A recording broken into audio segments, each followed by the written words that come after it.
Hai Tribuners, live update sport kembali menjumpai Anda pada siang hari ini, Kamis 15 September 2022. Ada sejumlah berita olahraga terkini yang akan kami sampaikan untuk Anda dalam beberapa waktu ke depan. Bersama saya Yesi Winata, kita jelang live update sport selengkapnya. Hoki Caraka selaku striker PSS Sleman berhasil mencatatkan hat-trick saat timnas U20 Indonesia menang 4-0 atas Timor Leste. Di satu sisi, pemain kelahiran Gunung Kidul, Yogyakarta tersebut sadar bahwa belum dalam kondisi fisik terbaiknya. Pertandingan laga pertama grup F kualifikasi Piala Asia U20 2023 terjadi di Stadion Gelora Bung Tomo, Surabaya, Jawa Timur pada 14 September 2022. 3 gol Hoki Caraka dicetak pada menit ke-12, menit ke-30, dan menit ke-49. Sementara gol penutup timnas U20 Indonesia diciptakan oleh Rabbani Tasnim pada menit ke-89. Hoki Caraka berharap pencapaian pribadinya di pertandingan perdana grup F tersebut dapat berdampak baik untuk kedepannya. Selanjutnya, skuad Garuda Nusantara akan menghadapi Hong Kong di Stadion GBT pada Jumat 16 September 2022. Pada menit ke-75, Hoki Caraka harus ditarik keluar karena mengalami kram, lalu digantikan oleh Rabbani Tasnim. Di satu sisi, karena pertandingan tersebut merupakan laga perdana, maka belum terlalu banyak latihan fisik, semoga kedepannya bisa lebih fit. Timnas U20 Indonesia untuk sementara menempati peringkat kedua klasemen grup F dengan perolehan 3 poin. Di posisi puncak ada Vietnam U20 yang unggul selisih gol dari timnas U20 Indonesia. Pada laga perdana grup F, Vietnam U20 mampu membungkam Hong Kong dengan skor 5-1.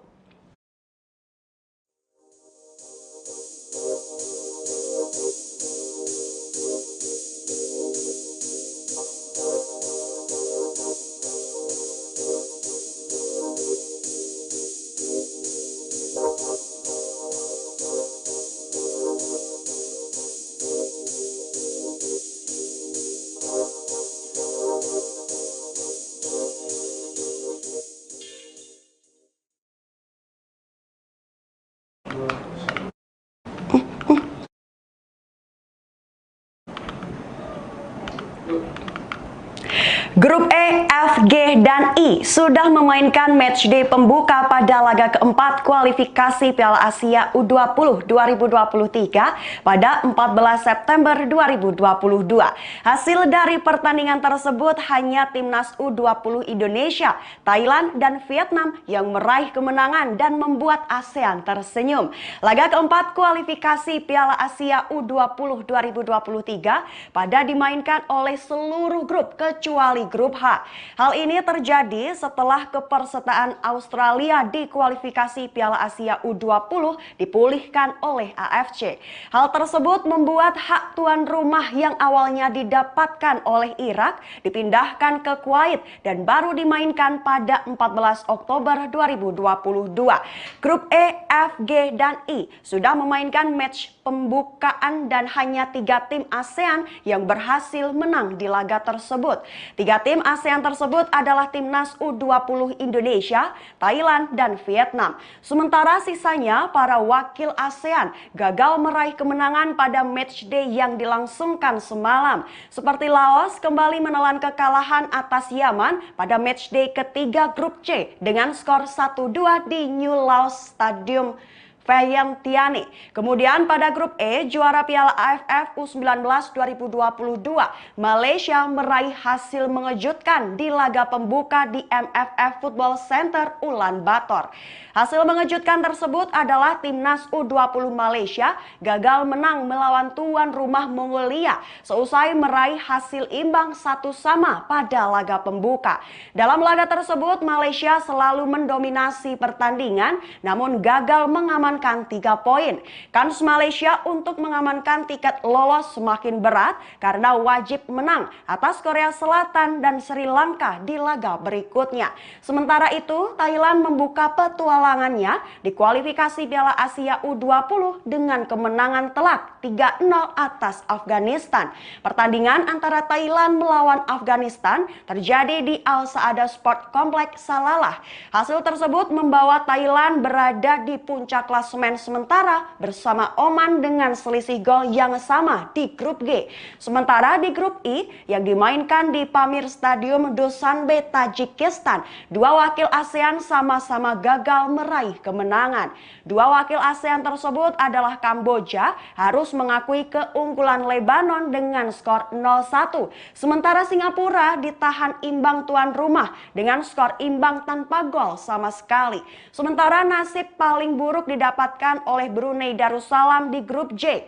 Brunei Darussalam membuka petualangan dengan kekalahan telak 0-5 di Uni Emirat Arab dan harus menempati posisi juru kunci. Sementara nasib yang paling baik di antara wakil Asia Tenggara didapatkan oleh Timnas U20 Indonesia dan Vietnam di grup F.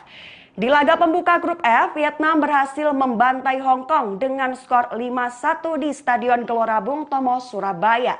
Setelah itu, Timnas U20 Indonesia juga membuka petualangannya dengan kemenangan telak 4-0 atas Timor Leste. Dari Hoki Caraka dan Rabbani Tasnim membawa Timnas U20 Indonesia akhiri laga perdana kualifikasi Piala Asia U20 dengan manis. Hasil tersebut sementara membawa Timnas U20 Indonesia menjadi runner-up, kalah selisih gol dari Vietnam di puncak klasemen grup F.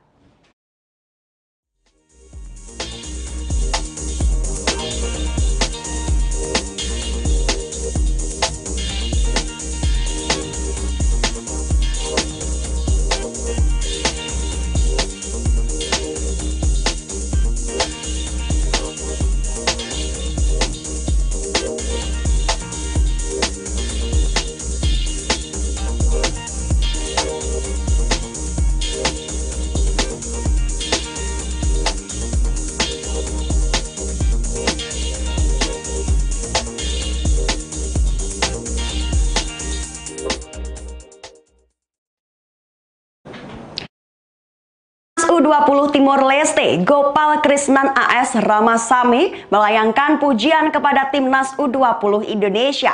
Timor Leste sendiri harus mau mengakui keunggulan Timnas U20 Indonesia pada pertandingan grup F kualifikasi Piala Asia U20 2023. Timnas U20 Indonesia menang atas Timor Leste dengan skor 4-0 di Stadion Gelora Bung Tomo, Surabaya, Jawa Timur pada 14 September 2022. Dalam kepelatihan sang pelatih Sinteyong, Indonesia unggul 2-0 pada babak pertama. Dua gol tersebut dicetak oleh Hoki Caraka pada menit ke-12 dan menit ke-30.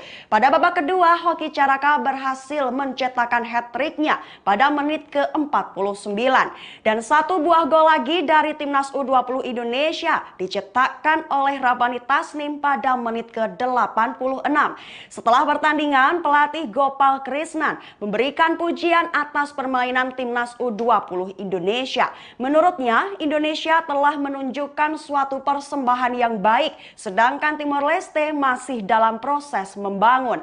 Ia menambahkan bahwa Timor Leste memiliki peluang di babak pertama, tetapi tidak menghasilkan gol, sehingga berakhir kekalahan. Dengan hasil tersebut, Timor Leste sementara berada di posisi juru kunci di grup F, sedangkan Timnas U20 Indonesia berada di posisi kedua dengan 3 poin. Pemimpin grup F sementara ditempati Vietnam dengan poin yang sama dengan Timnas U20 Indonesia, tetapi Vietnam unggul jumlah gol. Sementara Hong Kong berada di posisi ketiga tanpa poin. Sebagai informasi, jadwal selanjutnya Timnas U20 Indonesia akan melawan Hong Kong pada 16 September 2022 pukul 20 waktu Indonesia Barat. Sedangkan Timnas U20 Timor Leste dijadwalkan melawan Vietnam pada hari yang sama pada pukul 16 waktu Indonesia Barat.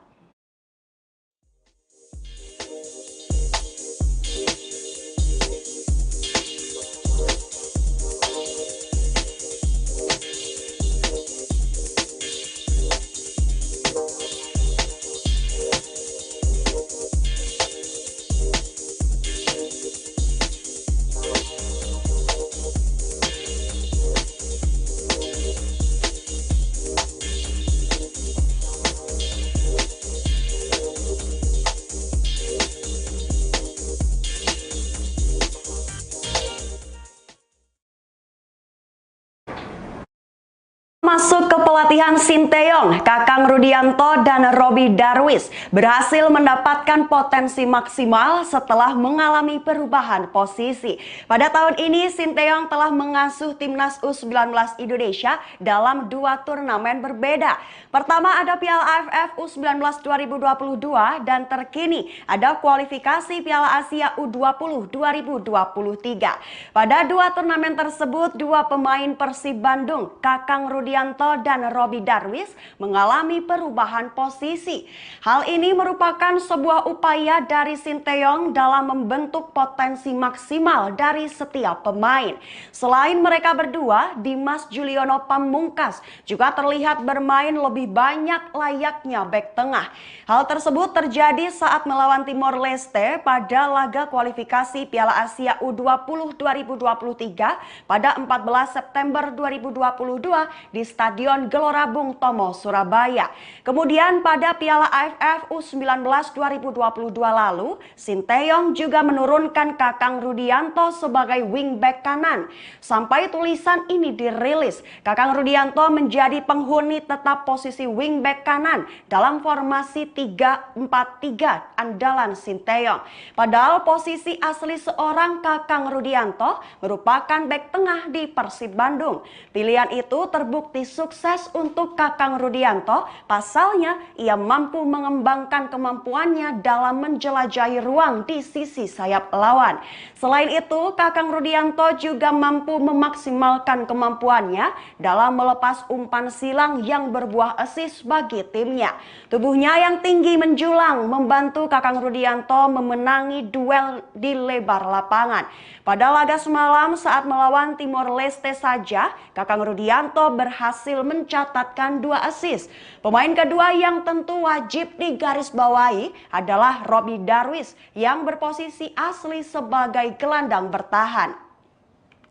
Robby Darwish berhasil bertransformasi sebagai bek tengah pada laga debutnya Indonesia melawan Timor Leste. Tak hanya itu, Robby Darwish juga berperan sebagai libero yang memimpin serangan timnas U19 Indonesia di fase pertama.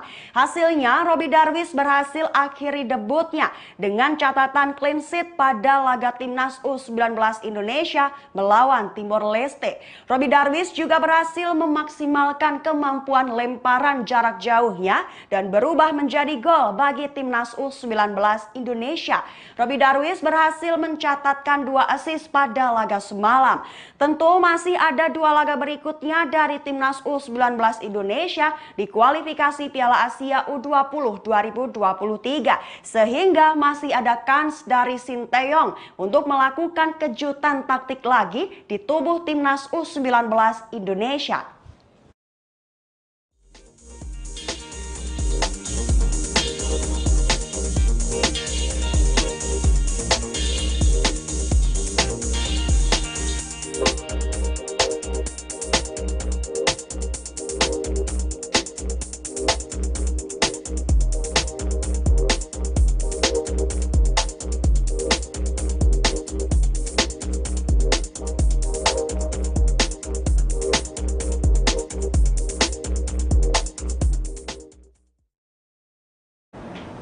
Robby Darwish melakoni debutnya bersama timnas U19 Indonesia dengan menempati posisi yang ditempati legenda hidup timnas Indonesia pada era 1990-an. Legenda hidup timnas Indonesia pada era 1990-an tersebut bahkan memiliki nama yang hampir sama dengannya, yaitu Robby Darwish. Robby Darwish sendiri melakoni debut unik pada laga kualifikasi Piala Asia U20 2023 melawan Timor Leste di Stadion Gelora Bung Tomo, Surabaya pada Rabu 14 September 2022. Robby Darwish Junior dimainkan pada posisi bek tengah oleh pelatih timnas U20 Indonesia Sinteyong dalam pola 3-4-3. Tidak hanya itu, Robby Darwish juga memerankan diri sebagai bek tengah bagian tengah. Satu hal yang tentu di luar kebiasaannya sebagai pemain. Pasalnya posisi aslinya adalah seorang gelandang bertahan. Dan di beberapa laga awal Persib Bandung di Liga 1 2022-2023, dirinya 3 kali main di posisi tersebut. PSSI pun mendaftarkan nama Robby Darwish di Timnas U19 Indonesia sebagai gelandang dan bukanlah bek tengah. Dan pada malam itu Robby Darwish terlihat bahu-membahu dengan Muhammad Ferrari dan Dimas Juliono Pamungkas.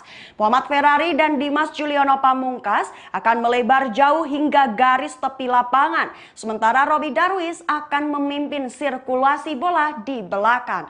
Layaknya seorang libero, Robby Darwish Junior memiliki banyak cara untuk mendapatkan gol atau assist pada pertandingan malam itu. Hasilnya Robby Darwish sukses menjawab kepercayaan Sinteyong dengan mencatatkan 2 assist melalui lemparan jarak jauh. Dirinya sukses memainkan peran libero hingga mengingatkan pada legenda hidup Persib Bandung dan Timnas Indonesia, yaitu Robby Darwish. Robby Darwish senior dengan double BNY tercatat sebagai legenda Timnas Indonesia tersukses dengan memenangkan 2 medali emas SEA Games pada tahun 1987 dan 1991. Sama seperti Robby Darwish sekarang, Robby Darwish senior dulu dikenal juga sebagai pemain yang lama membela Persib Bandung. Pada laga tersebut, Robby Darwish Junior juga berhasil mengakhiri laga dengan catatan clean sheet atau tidak kebobolan. Meski begitu, Robby Darwish bukannya bermain tanpa celah pada pertandingan tersebut. Koordinasinya beberapa kali belum padu saat menghadapi situasi serangan balik, sehingga memaksa Cahya Supriyadi melakukan 2 penyelamatan gemilang. Pasca laga, Sinteyong mengakui bahwa ia sedang bereksperimen dengan posisi Robby Darwish sekarang. Saat ditanya apakah Robby akan jadi bek tengah pada laga-laga selanjutnya, Sinteyong tidak mau membocorkannya. Robby Darwish menjadi pemain kesekian pilihan Sinteyong yang memiliki kemampuan multi posisi. Pelatih asal Korea Selatan tersebut memang pernah mewajibkan pemainnya untuk bisa multi posisi demi mengakomodir taktiknya. Kecuali 3 pemain belakang yang tidak bisa berubah posisi. Saat itu Sinteyong juga menyinggung untuk tidak kerap mengganti posisi kiper bila mengikuti turnamen.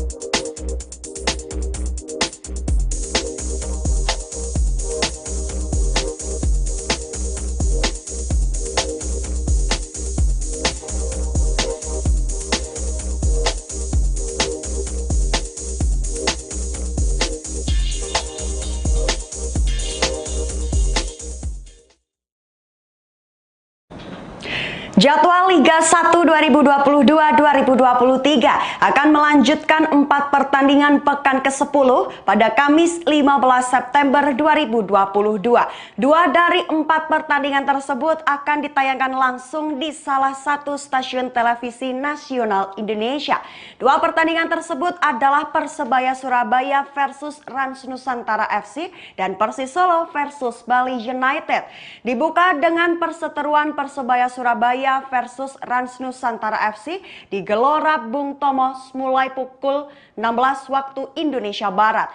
Pada waktu yang bersamaan ada partai lainnya antara Persikabo 1973 versus PSS Sleman di Stadion Pakansari. Kemudian dilanjutkan duel Dewa United versus PSM Makassar di Indomilk Arena mulai kick off pukul 18:15 waktu Indonesia Barat. Terakhir ditutup laga yang mempertemukan Persis Solo versus Bali United di Stadion Manahan mulai kick off pukul 20:30 waktu Indonesia Barat.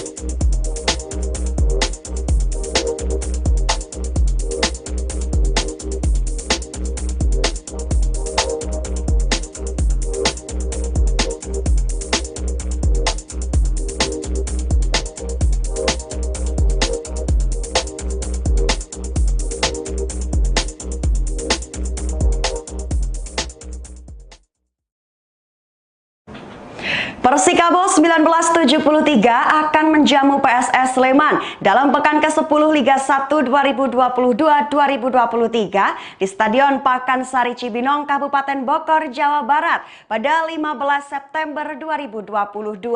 Karena memiliki status sebagai tuan rumah, Persikabo 1973 wajib hukumnya untuk meraih hasil kemenangan. Hal tersebut diungkapkan oleh pelatih Persikabo 1973 Jajang Nurjaman. Dari 5 pertandingan kandang yang dilakoni di Liga 1 2022-2023, Persikabo 1973 mencatatkan 3 kemenangan, 1 kali imbang dan 1 kali kalah. Mereka menang atas Persebaya Surabaya 1-0, Persis Solo 2-0, serta Borneo FC Samarinda 3-2.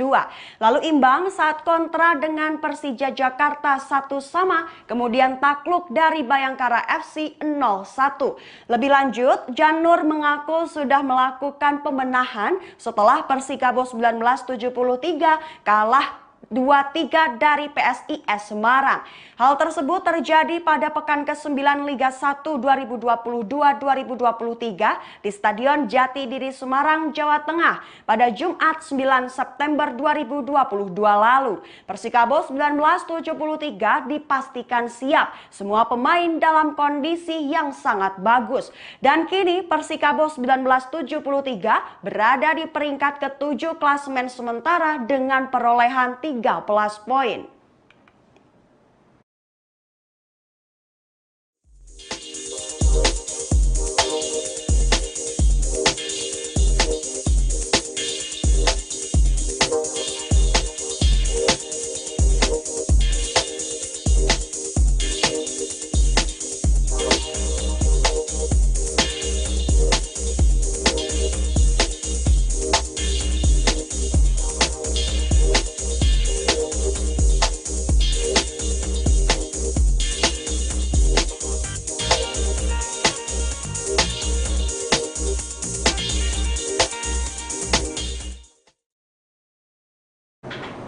Ramon Diaz selaku pelatih klub Arab Saudi Al Hilal menyebut Piala Dunia 2022 sebagai momentum terbaik timnas Argentina untuk menjadi juara. Piala Dunia 2022 Qatar dirasa Ramon Diaz sebagai kesempatan terbaik timnas Argentina untuk kembali menancapkan kejayaannya. Argentina merupakan negara yang mempunyai sejarah manis di Piala Dunia. Timnas Argentina tercatat telah memenangi Piala Dunia sebanyak 2 kali, yaitu pada tahun 1978 dan 1986. Namun setelah itu Argentina selalu gagal mengulangi prestasi serupa. Sejatinya timnas Argentina nyaris menjuarai Piala Dunia 2014 di Brazil. Tetapi setelah mencapai partai final, Lionel Messi CS kalah dari timnas Jerman dengan skor tipis 0-1. Argentina pun gagal membawa pulang trofi karya Silvio Gazzaniga ke kampung halaman dan harus menerima hanya menjadi runner-up. Setelah 8 tahun berlalu, timnas Argentina akan kembali mencoba peruntungannya di Piala Dunia 2022. Kali ini timnas Argentina menatap Piala Dunia dengan performa yang tengah menanjak di 2 turnamen terakhir. Timnas Argentina sukses menjadi juara Copa America 2021 dan mengalahkan timnas Italia di Finalissima 2022. Oleh karena itu, Ramon Diaz menilai bahwa Piala Dunia akhir tahun nanti sebagai momentum terbaik Argentina menjadi juara. Pada Piala Dunia 2022, timnas Argentina tergabung di grup C bersama timnas Meksiko, timnas Polandia, dan timnas Arab Saudi. Lawan-lawan timnas Argentina di grup C terbilang relatif berimbang. Pasalnya ada tim yang di atas kertas sangat mudah untuk dikalahkan, tetapi ada pula yang sangat sulit. Jika mengacu pada pembagian pot, maka Arab Saudi menjadi lawan paling mudah timnas Argentina di grup C karena datang dari pot 4. Sementara itu Meksiko merupakan yang tersulit karena berada dari pot 2. Namun Polandia bisa jadi lebih kuat dari Meksiko meski ditempatkan di pot 3. Pasalnya Polandia diperkuat oleh striker anyar Barcelona yaitu Robert Lewandowski.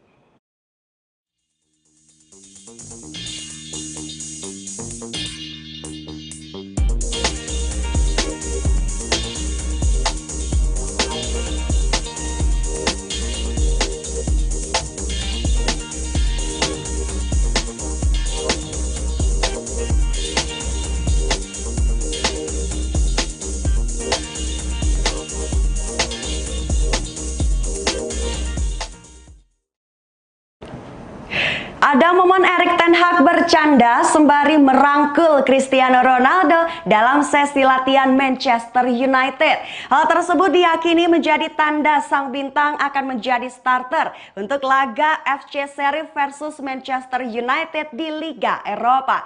Kejadian yang membuat adem para penggemar Manchester United muncul dalam sesi latihan tim pada Rabu 14 September 2022, sehari jelang partai FC Sheriff versus Manchester United di Liga Eropa. Pelatih Erik ten Hag menghampiri Cristiano Ronaldo sembari mengatakan sesuatu. Sang pelatih merangkul lengan Ronaldo dan boomer veteran berusia 37 tahun itu pun merespon dengan tawa. Keduanya tampak sumringah dan ceria. Hal tersebut seperti mengenyahkan kabar Ronaldo terlibat konflik dengan sang pelatih ten Hag. Sebelumnya, Ronaldo dirumorkan tidak menyukai gaya permainan ten Hag di Manchester United, terutama setelah selalu dicadangkan dalam 4 laga terakhir di Liga Inggris. Total pada musim ini, Ronaldo hanya 2 kali menjadi starter pada pertandingan-pertandingan yang telah terjadi. Apesnya, dua-duanya berujung kekalahan. Pertama kalah dari Brentford 0-4 dan Real Sociedad 0-1. Adapun keputusan ten Hag memarkir Ronaldo diduga sebagai bentuk teguran. Mega bintang Portugal tersebut mangkir dalam sebagian besar agenda pramusim kemarin. Efeknya, Ronaldo tertinggal jauh dari rekan setim dalam hal kesiapan kondisi fisik maupun adaptasi taktik ten Hag. Namun momen mesra dalam sesi latihan kemarin menjadi tanda-tanda pertikaian ten Hag versus Ronaldo padam dan jatah starter siap kembali diisi oleh sang superstar. Tanda lain kemunculannya dalam susunan line up dalam partai FC Sheriff versus Manchester United tampak dalam unggahan Ronaldo di Instagram. Ex-jagoan Real Madrid dan Juventus tersebut menampilkan foto dirinya sedang menjalani latihan dengan membubuhkan teks bernada optimisme, memulai pekan dengan perasaan baik. Partai FC Sheriff dan Manchester United merupakan agenda kedua setan merah di grup E Liga Eropa 2022-2023. Manchester United bertandang ke markas sementara Sheriff Tiraspol di ibu kota Moldova, Chisinau pada Kamis 15 September 2022. Pasukan Erik ten Hag butuh kemenangan guna menebus start buruk saat dikalahkan Real Sociedad 0-1 di Old Trafford pada 8 September 2022 lalu. Spesifik bagi Cristiano Ronaldo, partai melawan Sheriff Tiraspol juga disasar sebagai momen dirinya memecah telur. Pada musim ini, Ronaldo belum juga mencetak 1 gol pun maupun assist dalam 7 partai pertama. Rentetan tersebut merupakan salah satu periode kekeringan gol terpanjang dalam karir sang pengoleksi 5 trofi Ballon d'Or. Manchester United malah tampil terengginas ketika Ronaldo hanya tampil sebagai cameo. Terkait peluang Cristiano Ronaldo menjadi starter dalam duel Sheriff versus Manchester United, Erik ten Hag sebatas memberikan kode. Dia mengaku bakal menurunkan materi tim terbaik yang tersedia. Ten Hag tidak mau meremehkan Sheriff yang sedang memuncaki klasemen sementara di grup. Jika kalah di laga pertama, maka harus memenangi partai kedua. Jadi harus tahu apa tugas masing-masing.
Selaku mantan pelatih Arsenal, Arsene Wenger mengaku kagum dengan bisnis transfer yang dilakukan Arsenal dalam bursa transfer pemain musim panas ini. Wenger menilai pergerakan yang dilakukan mantan timnya itu sudah mengarah ke jalan yang benar. Tidak ragu, Wenger menyebut Arsenal dalam bersaing lebih kuat untuk memperebutkan gelar juara pada musim ini. Dengan kekuatan yang dimiliki Arsenal, Wenger sepenuhnya percaya bahwa mereka bisa benar-benar meledak. Konsistensi dan mentalitas pemenang menjadi dua hal yang harus dimiliki Arsenal jika ingin konsisten bersaing di jalur juara. Apa yang disampaikan Wenger seakan menjadi keyakinan tentang potensi besar yang dimiliki skuad Arsenal pada musim ini. Dengan skuad muda yang cukup menjanjikan, Wenger percaya bahwa kepemimpinan Mikel Arteta, pelatih sekarang Arsenal, bisa membawa Arsenal terbang lebih tinggi. Semakin solidnya permainan antar pemain Arsenal membuat mereka bisa bersaing lebih baik. Di kompetisi Liga Inggris, Arsenal sejauh ini masih menduduki posisi puncak klasemen dengan perolehan 15 poin dari 6 laga yang dilakoni. Satu-satunya hasil buruk yang diterima Arsenal musim ini yaitu saat ditaklukkan Manchester United pada pekan ke-6. Jika mampu bangkit dan menemukan konsistensinya lagi, bukan tidak mungkin Arsenal bisa kembali meledak dalam menatap laga-laga ke depannya. Selain Liga Inggris, Arsenal juga berpeluang mengincar gelar di 3 kompetisi berbeda lainnya, yaitu Piala FA, Piala Carabao, dan Liga Eropa. Jika mampu memenangkan 1 dari 4 peluang gelar pada musim ini, tentu pelatih Arteta akan semakin percaya diri untuk membawa Arsenal terbang lebih tinggi ke depannya. Arteta pun bisa mewujudkan prediksi yang telah disampaikan Arsene Wenger yang menganggap Arsenal bisa sukses mendulang gelar juara dengan skuadnya saat ini.